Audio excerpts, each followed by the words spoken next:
Right, so this is probably not what you're expecting. A former flagship of yesteryear duking it out when everyone else is looking at the latest and the greatest that the tech world has to offer. But you see, that's kind of what I'm getting at. I feel that, and more often, and whether or not you intend to, many get caught up in what their favorite YouTuber or sometimes tech site says about a particular device and whether or not you gotta have it. It is an affliction that affects us all at one point or another, so there's no need to feel ashamed about it. Trust me, I've been there. And there's a reason I even have the former heavyweight champion that is the Note 3 in the first place.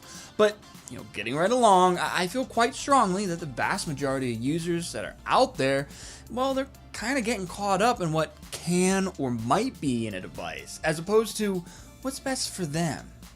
Let me elaborate just a tiny bit. Actually, you know what? This is going to be a full-blown tangent alert, and I really want to get into the meat of what I want this video to be about. Yeah. So let me take you back. The year is 2013, Snowden just got into the history books, the world was preparing for the Winter Olympics, and everybody's favorite, I think I tried quinoa for maybe the first time. Oh, and Samsung releases the Galaxy Note 3 to the world. Quinoa was great, and so was the phone. It ushered in what I consider to be the first representation of what the modern smartphone device should be.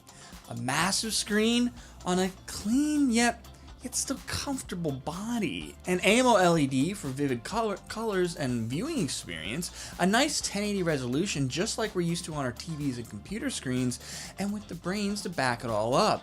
It truly became a device for, well, everything in our lives. The consumption, creation, and pure downright jealousy from friends, family, and really everyone else over just how forward-thinking and right on it was. The quad-core, 3 gigs of RAM, along with a solid 32 gigs of internal storage before you add a micro SD, was beautiful.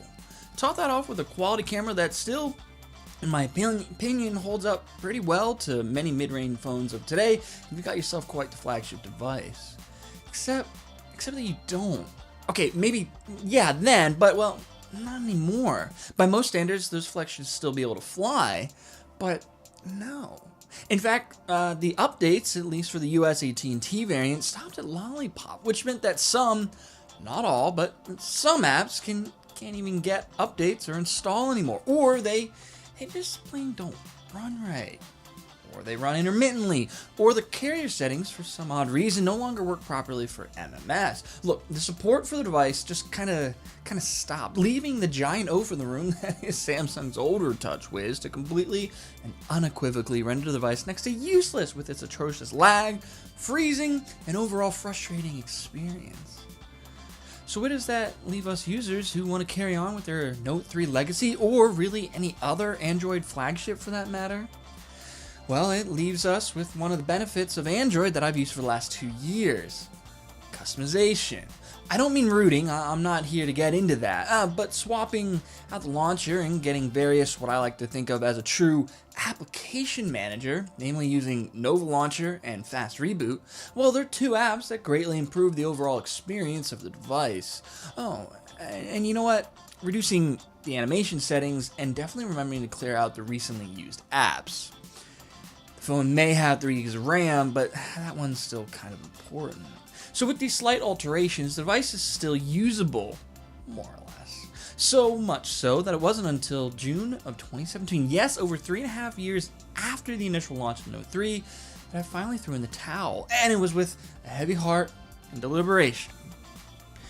Still a choice that had to be made, and a choice that was done. I can get my replacement maybe some other time in the selection behind it, but again, not quite now. So what caused the collapse of this once noble workhorse?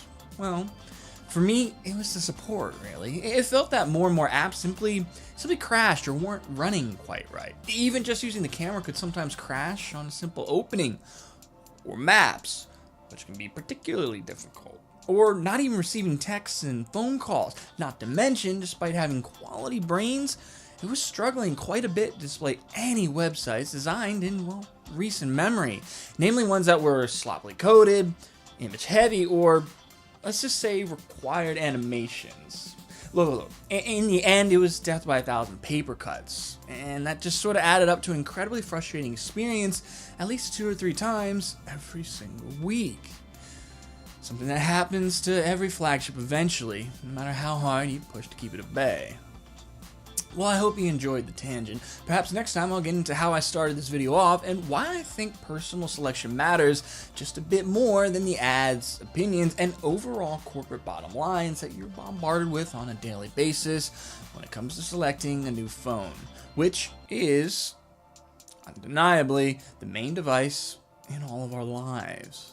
So if you have any questions, comments, or concerns, feel free to drop them below. Hey, if you haven't already and you really enjoy what you see, think about hitting like and subscribe. And if you have, well, thank you. I'm Steven, and thanks for stopping by.